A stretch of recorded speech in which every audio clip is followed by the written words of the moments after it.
Hello everyone, we are the group representing our project in science entitled The Using of Hazard Map to Identify Areas that is Prone to Hazard brought by landslide, earthquakes, and volcanic eruptions. But let me ask you, what is a hazard map? That is vulnerable to hazard caused by earthquakes, volcanic eruptions, and landslide. It is a tool used by scientists and local government authorities to anticipate any hazard that a geological event may bring to a certain area, and it also helps the public to be informed and be prepared for the geological hazard. The hazard maps are produced by the government agencies like PHIVOLCS or Philippine Institute of Volcanology and Seismology, DOST or Department of Science and Technology, and DENR or Department of Environment and Natural Resources. To read the hazard map, they contain the following elements such as the map title. It is indicated what type of information is being represented in the map. For example, area prone to landslide indicates that the map presents the places along the coastal areas that are prone to landslides hazards. The legend. It significantly tells you on what does the symbols mean. The symbols are the points, lines, shapes, and colors used in the map to determine hazards. For example, a line may indicate faults or tsunamis, while a triangular shape may represent a volcano. So let me tell you more about Earth. In the picture, it is an example of a hazard map. This hazard map is an example that is prone to earthquake.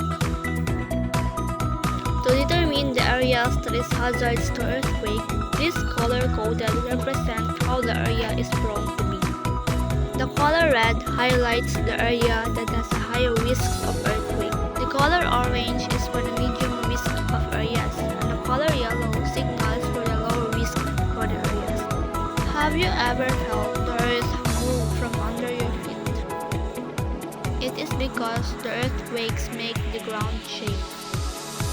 It is caused by the abrupt release of energy stored in rocks. Our planet's crust is sectioned into tectonic plates. They constantly move and cause natural hazards like earthquakes. So, for the shaking, White is for not felt. This is too slow that people may not aware when the earthquake is happening, but the shaking of wires can be seen. Blue is for weak.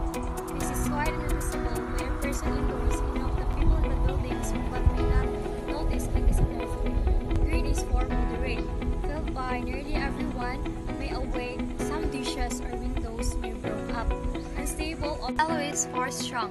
Felt by all in cost, threatening some heavy furnitures could be moved and cause slight damage for the furniture. Red is for violent. Damage considerable in specially designed structure will design frame structure thrown out of slump. Damage with substantial buildings with partial collapse. Buildings shifted off founding.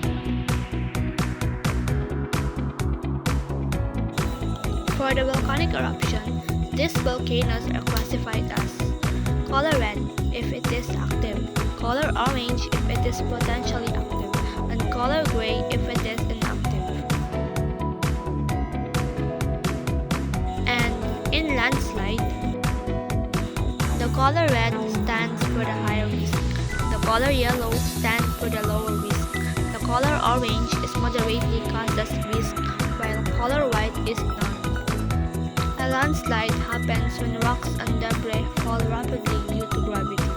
It may also be caused by storms, volcanic eruptions, and